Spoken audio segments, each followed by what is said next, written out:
I will leave time for more questions in order to have a discussion. We spoke about the young generation. Now, when you look on different polls in the US, you see that many young people, many young students, or I will say, the young generation inside the US, and I know that the problems here are different. You see that the young generation in the US is feel untouched with Israel. Most of them, or a big part of them, not like the first generation or the second generation after the Second World War, and not like their own parents' generation. Part of them do not want to recognize themselves as Israeli supporters. Now, not only that we have a lot of young Jewish students that actually taking part in different organizations, like, for example, the Jewish Voice for Peace, which I don't know if you know this organization, but this is a radical left organization that part of its supporters are foundations that also support different organizations of the Muslim Brotherhood. And this organization is calling to BDS and to boycott Israel time after time. And this organization is trying to achieve stages inside Jewish events. And the last event that I remember was a Jewish festival, of a Jewish movie festival, as you have here, which they actually demonstrate against the festival, and also went and spoke in a very hard way against Israel and against the Zionistic movement. And the main problem, as I see it, of this generation is the fact that they feel uncomfortable, unproud with the character of Israel. And as liberals, they feel that Israel is not a liberal country. They were convinced by other organizations that Israel is not liberal enough. As Democrats, they feel that Israel is not democratically strong enough. And they feel that Israel become something that it's not worth, or it's not fitting their own image as Jews that looking for tikkun olam. And what I'm trying to say, and this is why I ask tomorrow morning to speak also with the students in Sydney University, what I'm trying to say and what I'm trying to raise is that Israel has not changed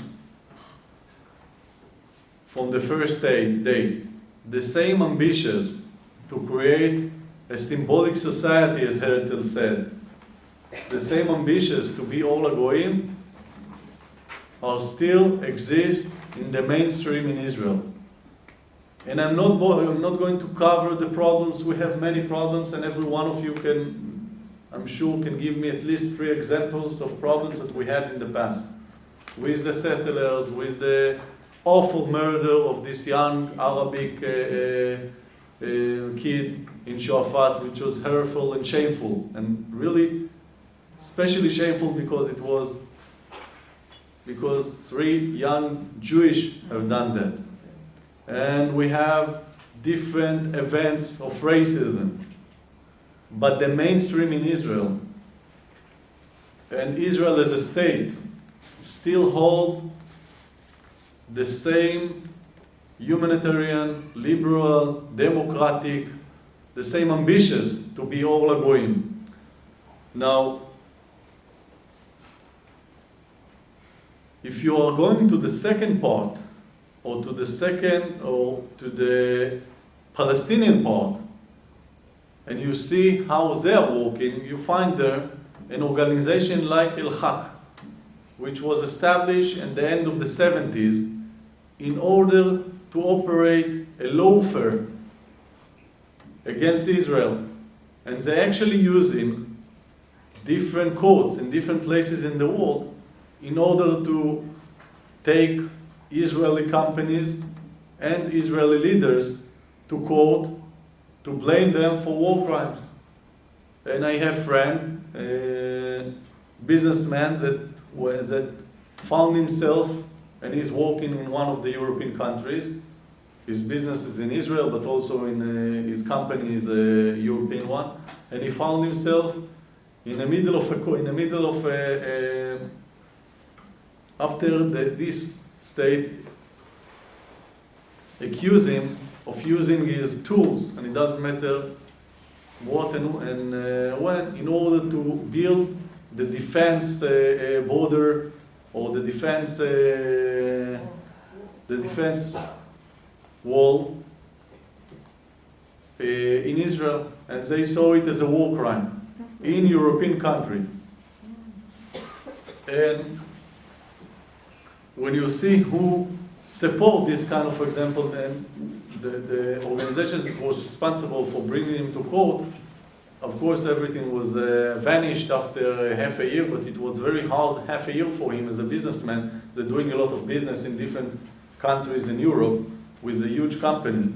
And the organization that took him to court was El-Haq, this Palestinian organization. They're trying to use legal tools in order to prosecute and in order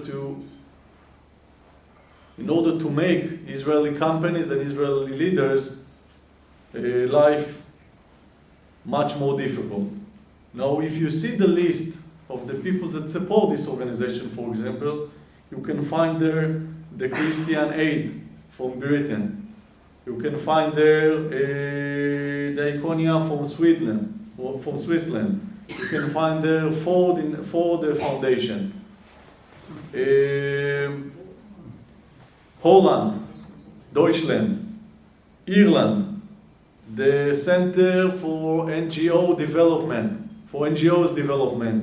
of Switzerland, Sweden, Denmark, Holland, and Norway.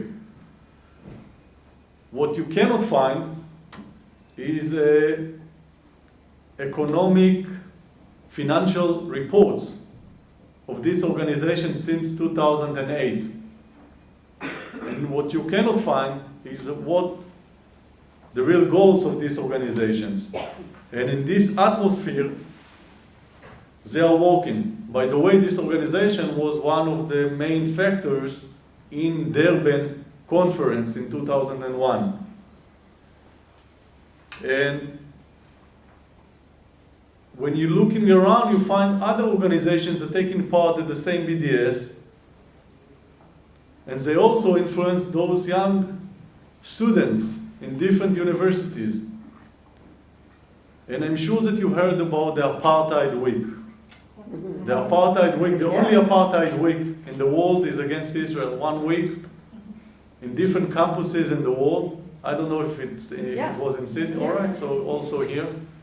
More than 160, if I remember correctly, it was 169 universities all over the world that celebrated the Apartheid Week of Israel, of course. The only state that respects the rights of different religions, that give everyone a freedom of worship, that give everyone freedom of religious, that let Christians, the only state in the Middle East, that Christians can live peacefully, even though that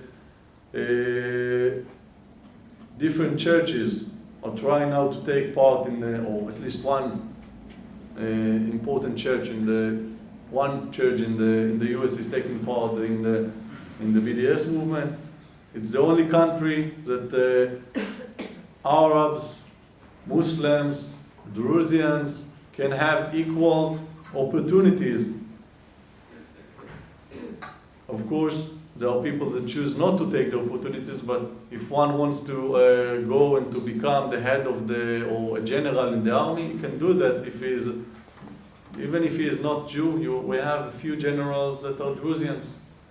And in my wife's department in the hospital, she is a gynecologist, half of the doctors are Arabs, Muslims, and half of the patients are also Arabs. And when you see this apartheid week, supposedly, of course, or who focused only on Israel, and you see the list of the organizations that stand in, of course, one may think that this is a spontaneous initiative by different students' organizations, but when you see the organizations that standing behind that, you can find the Coalition of Women for Peace, which is taking part in the BDS movement. You can find the Electronic Intifada, which is based in Holland. You can find the Committee Against Houses Distraction, which is based now, in the last apartheid week was based in Ireland. You can find different organizations that actually standing behind those apartheid weeks. Nothing is spontaneous. And all those organizations and all those events are actually focused only on Israel. Now a young student in wherever, in Berkeley or in Sydney University or in other places, that understand or that see on the schedule of on his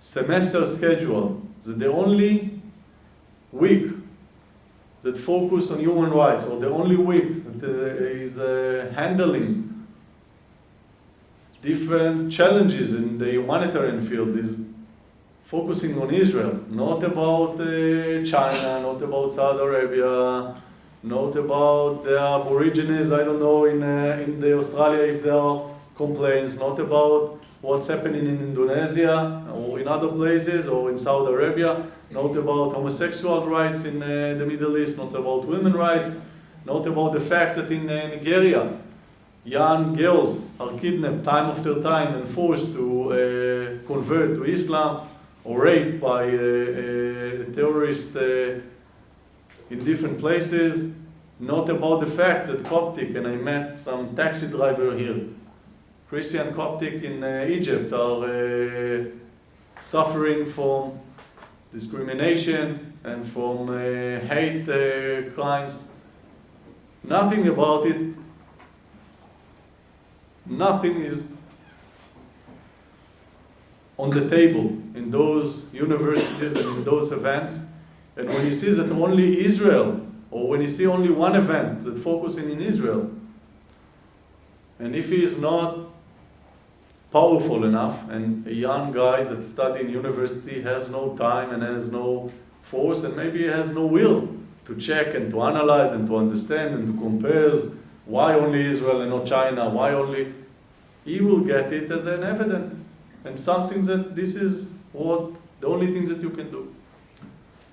Now about those evidence and about the information, I would like to speak in the next few minutes and to have time to much more questions. For the last few years, Israel, I said it before, but Israel became the biggest tourism site for human rights. Every week we have something like 20 groups of human rights activists that come into Israel in order to study and to practice on human rights. We have students, we have professors, we have journalists, we have normal activists, we have different type of people that come into Israel and feel good with themselves. And they are getting to Israel, which is, as you know, a democratic country. They are drinking beer at night in Tel Aviv. And in the morning they are going to some checkpoint, to some place, to demonstrate. Now those people cannot go to Iraq or to Somalia or even to Jordan. If they are Americans, they cannot go to Guantanamo. And they cannot do demonstrations in Afghanistan or in China. The only place that they can go and to demonstrate and to feel that they are good activists for human rights is Israel. Because Israel is a free society, and everyone can do whatever they want. And we are welcoming everyone, even those that I don't like the fact that they are coming to protest against Israel and to criticize us. This is part of what we are, the freedom of speech. And those people coming and combine hands with part of the Palestinians organizations, part of them terror organizations. Now the main problem is not what they are doing and what they are coming from. The main problem is what they see, when what they are seeking, what they are using as what they see as information. Because those people who come into Israel to study, to practice human rights, they will not meet any officials. They will not meet the IDF representatives or IDF officers. They will not ask people in Israel, look, I would like you to give me your own point of view on the Israeli human rights violations. They will not ask any officials from the government to give them the effort that they are doing for human rights. They will go straight to human rights organization, which has, unfortunately, biased way of thinking, biased point of view. And they will hear only one side of the story. And this is what they know, and this is what they will transfer to others, and this is what actually motivate others in order to attack and to create different initiatives in the BDS movement. Now, I don't think that all of them are doing that because they are anti-Semites. I don't think that they are doing that because they understand that they are taking part against Israel. They are doing that because they are part of a big new religious, if you want, that cannot separate between faith and between Messiah belief in this new utopic dream that if you only take care of Israel, everything is good. And if you ignore the fact that in Syria there are more than 170,000 people that were slaughtered in the last 3 years, if you only ignore it and you focus on Israel, everything will be good. And you can feel good with yourself. Now, what I'm trying to do for the last 1 year and a half is to try and to meet with those people. And since, as I told you, I have my own human rights organization with many volunteers, I'm getting there, or I'm sending my own people in order to speak with them and try to give them not a perfect picture of Israel, but at least balanced picture of what we are. Now, the information, it's part of the human rights episode or the human rights period, if you want. Part of those organizations are not dealing in promoting human rights or in doing human rights for others. They're actually doing, or they are focusing only on information. And information, as you know, it's always debatable. If you read 2 newspapers in Israel, you will see different perspective about what's happening today. Not the day before and not 1 week ago, about what's happening today. And if you hear 2 people in Israel, 2 Jewish people especially, you will hear more or less 5 opinions. So, in order to be sure that they are getting the 100% of information, they are going only to human rights organization, or I will say it like this, the fact that they are using only one side of the story, the fact that they cannot hear other opinions, bring them to become, as I called it before, useful idiots. Innocent victims, if you want. Because if you ask the IDF, for example, about the medical treatment, if you ask doctors for human rights who took part or participate in building Goldstone report in 2009, if you ask the Doctors for Human Rights, Israel is the worst country in the world regarding medical treatment. But if you are checking the information and the details, you see that more than 90% of the requests from Gaza Strip to get a medical treatment inside Israel, in Israeli hospital, are fulfilled. And those people that ask for medical treatment on the Israeli tax money in Israeli hospitals are getting medical treatment. Not all of them, but more than 90%. And if you check what Israel, the IDF, is doing with ill people from Judea and Samaria, whenever they have problems, you can see that it's not black and white.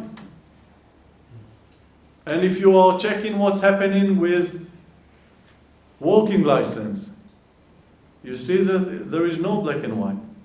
And if you see what's happened for the last few years, since 2007 with the checkpoints, and I'm not talking about the last months with all the crucial events that took place in Judea and Samaria, but if you see what happened in the last few years with those checkpoints, you see that we almost do not have checkpoints in Judea and Samaria. We are talking about more or less 6 checkpoints in Judea and Samaria. And I'm not talking about the places that cross in between the Green Line and the other parts. So when someone talking about the blockage or his disability to move from place to place, he's talking about something, or those activists, they are talking about something that exists, but not in this volume that as they presented. And I'm not saying that it's impossible to criticize that, but I'm saying that the proportions are not fitting the reality. Now, I always say that if one has some kind of a magic stick that I can use tomorrow morning in order to manage and to order everything and to put everything under order without the Israeli balagan of what's happening over there, and if there is a magic stick that can separate Gaza and Israel and can help them to create them on Congo, Singapore, and even if it's our money, we will be more than happy to do that. No one wants to have fights every 2 years. No one wants to lose friends, and I lost 3 friends in this operation in Gaza. No one wants to see those pictures of children that suffer in Gaza, even those that they are support the Hamas. I don't like these pictures. I feel horrible when I see those pictures. But this is part of the war that we have. And Golda Meir said once that maybe we will forgive them one day on the fact that they killed our own sons, but we will not forgive them for the fact that they forced us to kill their sons. And this is terrible. But this is part of the reality in the Middle East. And it's not unique to Israel. And when you check and you see what Daesh, which is the ISIS, doing in Iraq, cutting heads of people, and when you see what's going on in Syria, and when you see what's going on with the Muslim Brotherhood in different places in the world, when you see in Australian TV show that a Muslim declaring himself as a jihad warrior, you understand that it's not really about Israel. It's about the battle between free societies like Israel, like the only democracy in the Middle East, to fierce societies which exist in different places in the world and apparent to be in many Muslim countries. And when you understand that, when you understand the context of those historical streams, you understand that Israel is only part of it. And Israel is the pioneer that trying to cope with those events and those phenomena. And when you understand that, you understand that the fact that we have casualties, civilian casualties in Gaza, it's just because they understand our moral limitations. And just because I understood from the operation in 2008, 2009, that we are not firing any civilians, or trying not to fire, or trying not to hurt any civilians, they are using now only civil facilities in order to launch rockets. And since I understood that they use only hospitals in order to build headquarters, like chief hospitals, and since I understand completely our ethical code, they're using whatever they can to increase the numbers of the casualties. And only because they understand exactly our limitations, and only because they understand that they cannot defeat Israel in the military ground, they use casualties in order to try, at least, to defeat us in the international court or in the international arena. And this is what they are doing. Now, human rights, it's part of what we are. Liberalism, it's part of what we are. Because even those that I see those pictures, and even those that I know and feel, and trying to be as much as I can sensitive and try to separate between those civilians and terrorists, at the end of the day it's impossible. And this is the reality. There are no Cyrillic wars. And there are no Cyrillic attacks, diplomatic attacks against Israel. When people combine forces, when human rights combine forces with radical Islamic movements that killing people in terrorist attacks, they are taking part and helping those organizations. Now, when in the 30s, at the end of the 30s, different countries said that it's not going to be so bad if they just recognize or just ignore Hitler and his approach, because he is going to focus only on Germany. And when they decided just to ignore the camps because it's going to hurt civilians, and when they decided to be useful idiots and not to support, but just to ignore and to be silent about what's happening, they actually become part of this awful Nazi machine. And today I think that the fact that different organizations, part of them with good purposes, part of them with real faith in human being and in the human nature, when they ignore the fact that those organizations that support them or combine forces with them, when they ignore that they are terrorist organizations, and when they ignore that they are killing people, and when they ignore that they are violating human rights, while the only democracy in the Middle East is Israel, even though again and again I will say that, and I will not hesitate to say it in front of everyone, when they ignore the fact that this is the only country that doing efforts in order to be a liberal country and to keep on those values, when they ignore that, they actually taking part in this global battle between free societies and free societies, and they are choosing side and not the right side. I believe that we can, I'm talking about all the people that support Israel and support the Zionistic movement, that we can and we need to wake up in the morning, to feel good with ourselves, and to raise this flag as liberals, as Jews, as people that believe in Tikkun Olam, and at the same time believe in the right of Israel to exist as a Jewish state, as an Ola Goim. Thank you.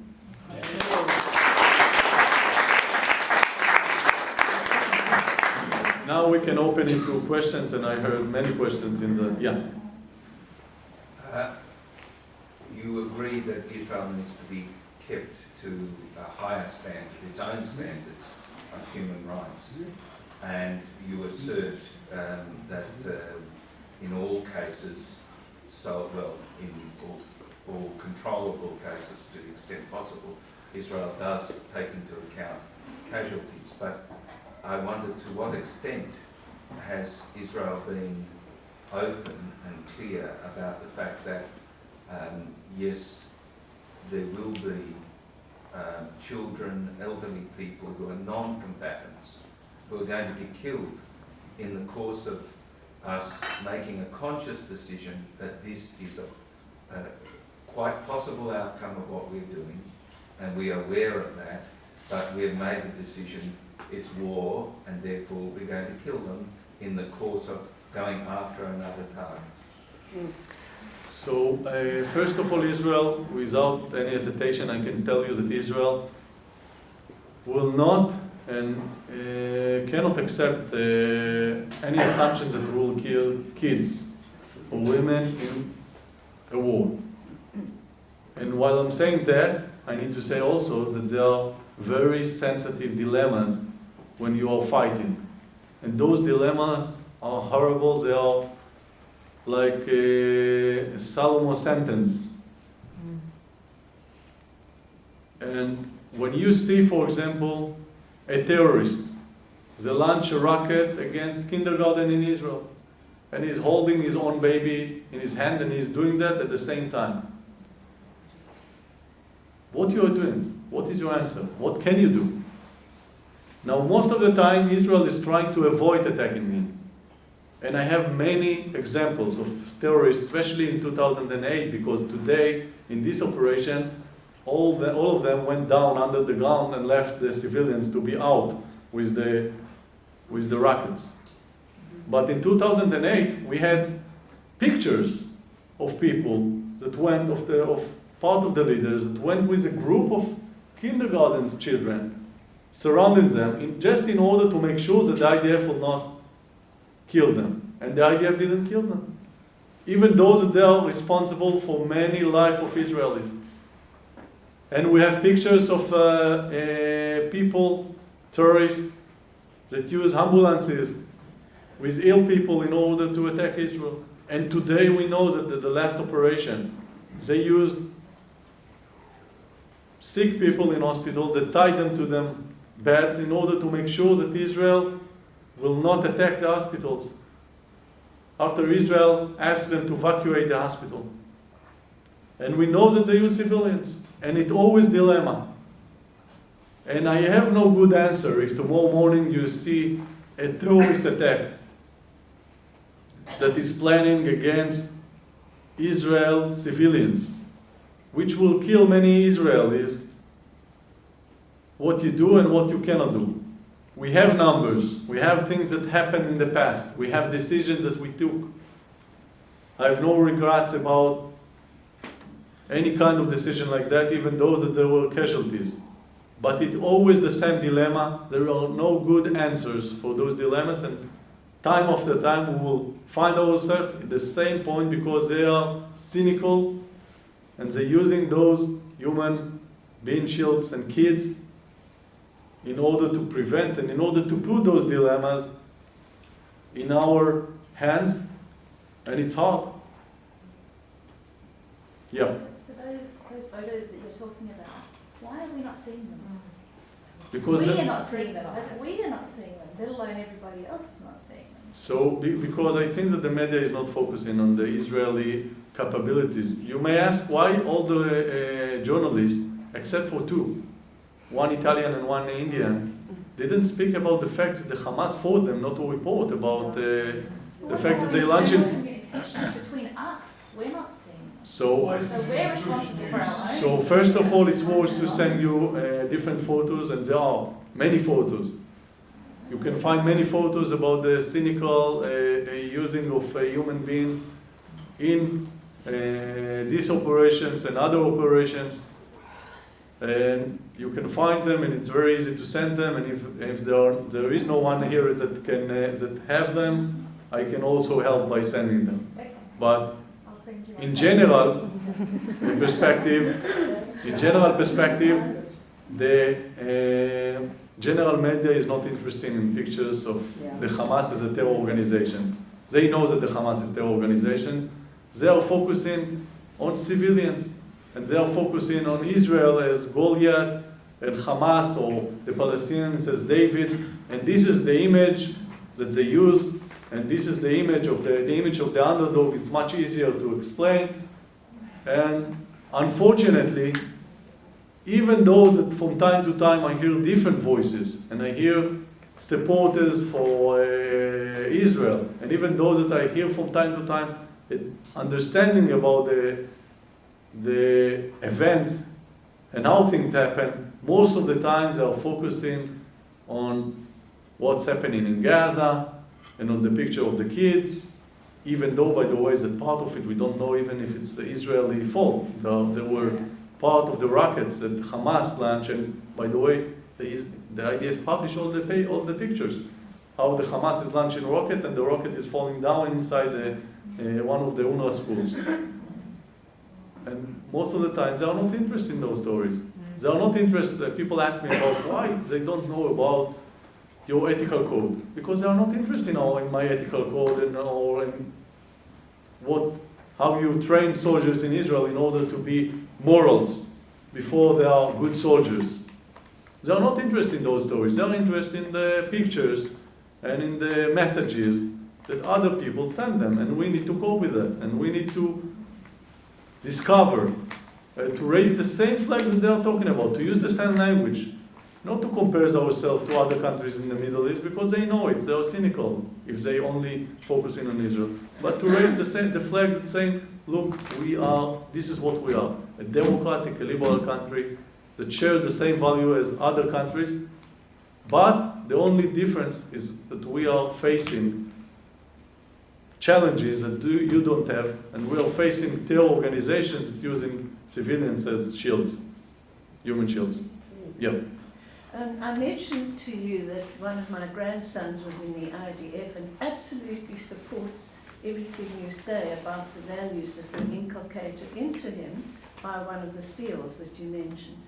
But you hear of other ex-IDF people, young people going around the world, bad-mouthing the IDF. Can you say anything about that? And why are they doing this? And also I wanted to know about the 20% of the NIF that you don't approve of. Okay, so I'll start with the second part, because part of the 20% is those soldiers that you are talking about. They are not really soldiers, they are ex-soldiers. Yeah. It's called Breaking the Silence, a movement that was established in Israel a few years ago. When they established the organization, I sat with them and we spoke about the goals and about the aims of what they are doing, and I accepted. I said, look, if you want to improve the Israeli ethical code, I'm pro. I'm pro, let's see what you are doing. I think it's our obligation, and maybe you're right. Maybe it's impossible to prove it or to criticize from inside. You need to do it from outside and to criticize the IDF and to help him to improve himself. Because this is our own interest, and it doesn't matter if it's because of the headlines or because of our code. What happened? Few months after that, the NIF start supporting this organization. They start raising money in different places, and instead of sending the IDF different supposedly evidence, by the way, all of them are anonymously, without real sources, instead of sending them to the IDF in order to fix our own problems, if we have, they went to Spain, published it in Spanish. They went to Germany, published it in Germany. They came to Australia, published it in English, different places in the world. And believe me, I know that we have, I'm sure, at least 5 soldiers that speak Spanish and at least 1 soldier that speak German. But if you really want to fix things, you need to do it in Hebrew, inside Israel, inside the IDF. And this is not what they are doing. What they are doing is to taking part in the BDS movement and to taking part in demonize Israel. And this is my belief that we need to prove to be morals. And this is my belief that if there are mistakes, we need to take care of them. And I'm taking care with my organization. If there are problems, I'm taking care of them. I'm going to the IDF and I'm telling them to fix whatever it's happening. And I had different events that I did that. I'm not publishing reports because I don't need that different governments, as I show you, will give me money, and then in return I will give them reports against Israel and how Israel is awful. I need money, but I don't need them support. What they are doing is actually, it's a factory.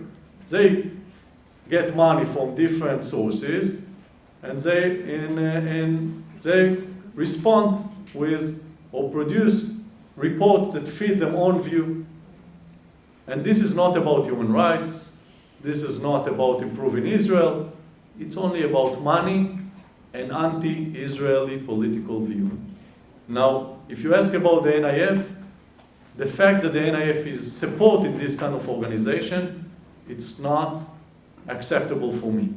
And when I'm sitting with Rachel Yeli, which is the CEO today of the Guerilla Israel, of the New Israeli Fund, I'm telling her that it's not acceptable, even if they are doing a holy job with Ethiopians and poverty and other things in Israel, when they support organizations, and when the only people that they bring to Australia, it's breaking the silence, and B'Tselem, Chagai Elad from B'Tselem, and the only thing that they know how to speak about, it's how Israel is awful, and how Israel is on the edge, and it's not going to be a democracy anymore.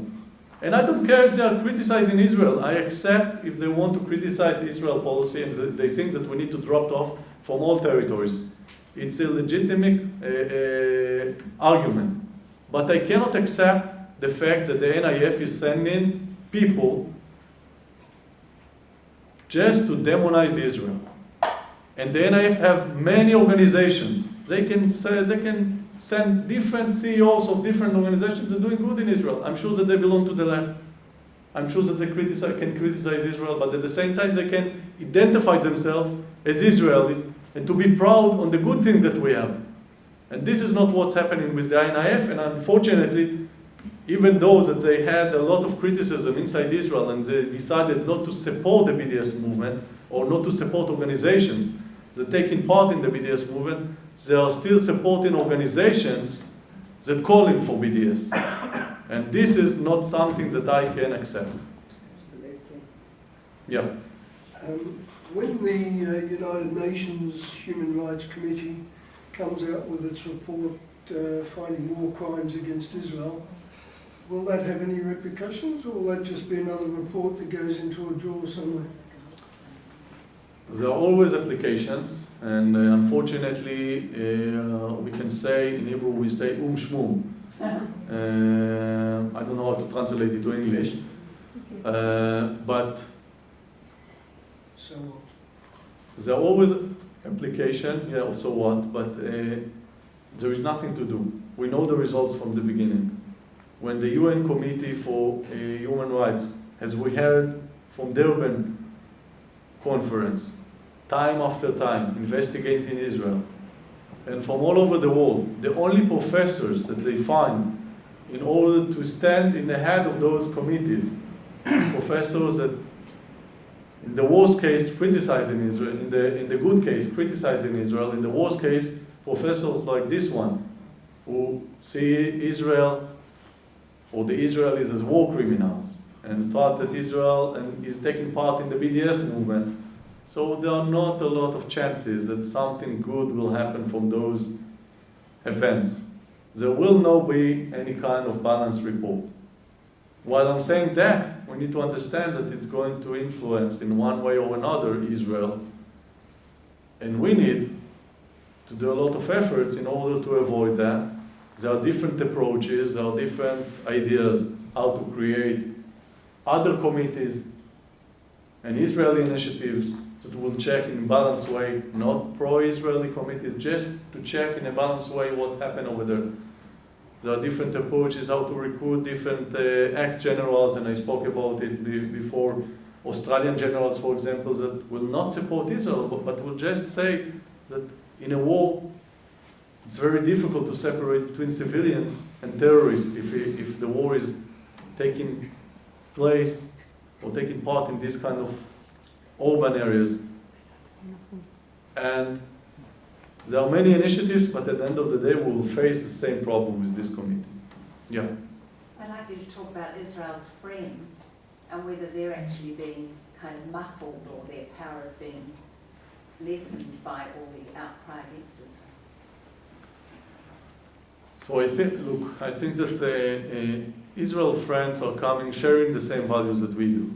And they are coming from the same perspectives that we have, which is against the democratic values. Now, for them, if they hear all those voices, I'm sure that, and most of the people, including the Jewish population, the Jewish diaspora, and the different Jewish communities in different places in the world, they are focusing on their own life. They are not really have time to check all the time and to compare the details and to understand deeply when you hear something in the news that Israel is killed, I don't know, innocent kids or whatever. They have no time to start. They have their own life. And what I think is that the best thing to do is not to focus on specific events like we see day by day in the international media, because I'm sure that part of it, even true, part of it, if you know, they can shape it in one way or another, but part of it is because we did mistake, and we are doing many mistakes. We are in normal countries are doing mistakes, but I think that the main thing to do is to focus on our basic character and on what we are and what we want to do or to be. And how comes that this character is painting in another completely different shape in the international media and in other places. And this is the main focus, as I see it. And I know that it's not easy for Israeli friends in different places of the world, including, and it doesn't matter if it's states or friends, but this is the only thing that we can do. After I said that, when I'm talking about policy and states, you need to remember that it's not about justice. And one of the lines of the Israel, there are 4 lines or 4 basic dimensions that build Israel. It's security, the fact that we are, I will say it like this, the fact that we have home for the Jewish people, a Jewish state, democratic state, security, and justice. And justice is very subjective. But justice is part of what we are, as we see it. When we are talking about Ol HaGoyim, it's about justice. One can call it Tikkun Olam, one can call it in a different way. And when you're looking on the international community and regarding policy, it's not about justice, it's about interests. And when the US is voting, putting veto against decisions, anti-Israeli decisions, it's because they have their own interests. It's not about justice. And when they decide not to attack the Syrian regime, it's about their own interests, not about justice. And when the Arabic League is voting against Israel, it's about interest and not about justice. And the same way what's happening now regarding the relationship between Israel and Egypt, it's not about justice, it's about interest. And we need to understand that. And from time to time to understand the hypocrisies that we have in the world. And from time to time to use it for our own benefit. Yeah. You're talking about justice, and the US does what suits them. I just read in the J Post that the ICC, America's trying to stop them having Israel being judged in war crimes. And they're going to do it by controlling funds that go to them. How come they didn't do it the last time when Israel had a war crime tribunal against them? First of all, we didn't have. The Palestinians decided not to go to the international tribunal because they understood that at the moment that they will go there, to say that the Hamas is not, or the Palestinians are not under war crimes, it's really absurd. And I would like to remind all of you that right now in Gaza there is a dictatorial regime that forces on people to do different things that they don't want, fundamentalistic regime. And even in Judea and Samaria, when you have the PA, which is much more moderate, and Abu Mazen, which is a, I would say, moderate person, they didn't have elections for the last 12 years. It's not a democratic society. You cannot demonstrate against Abu Mazen. It doesn't matter that for us it's fitting perfect for us, because we, of course, don't want to see the opposition of the Hamas gain control on the PA, but still, it's not a democratic country. And if one, there is a sentence, I don't know if it's also in English, but if one lives in a house from with many windows, he cannot throw stones on others. And I'm not sure that the Palestinians will go to the International Tribunal. I'm not sure that it's possible for them. But if it's happening, it's something that we will have to cope with. And today, there are no real rules and applications of the war between terror organizations and states. The only country that fight and trying to shape some rules, ethical rules, and justice rules regarding this kind of battles is Israel, and many countries in the world, including the US, I think, studying from the Israeli experience in those fields. And to summarize what I said and what you asked, we have many challenges. Probably we will cope with the same problems in the future. It's not going to be to end. And since I cannot see any utopic peace, and I cannot see that the Hamas is converting himself to be a democratic organization, I believe that they will use more and more and will expand the limitations of morality and will try to bring Israel to many ethical dilemmas, and at the same time there will be more and more using, there will be more and more organizations, human rights organizations, that will use the liberal values as a tool to promote fascist and jihadist values, part of them without understanding, part of them with a deep understanding, but this is the world that we are living in. And as Israeli, and as people that maybe support Zionism in Israel, I recommend you to just to be proud of what we are, to be proud of the dilemmas that we have, the fact that we have dilemmas regarding morality, the fact that we ask ourselves time after time what we can do better. Not to think that we are perfect, but at least to appreciate the efforts that we are doing to be all agreeing. Thank you.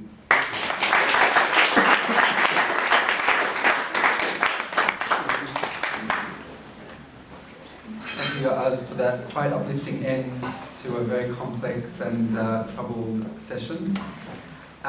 This is the final of Yoaz's public lectures in Sydney, but he is appearing at the Sydney Jewish Writers' Festival on Saturday night and Sunday. The festival opens this Thursday night down at Bondi Pavilion with a performance by John Safran, his one-man show based on his book, Murder in Mississippi. Please make sure you take a program as you leave and have a look. And then we continue on Saturday night and Sunday at Shalom College. Saturday night, for those who are interested in what's going on in Israel and Israel affairs generally, is a particularly engaging evening with two sessions. One which Yoaz will be speaking in with Raphael Epstein, who wrote the book about Prisoner X, looking at the sensitivities around managing issues of national security in a transparent media age.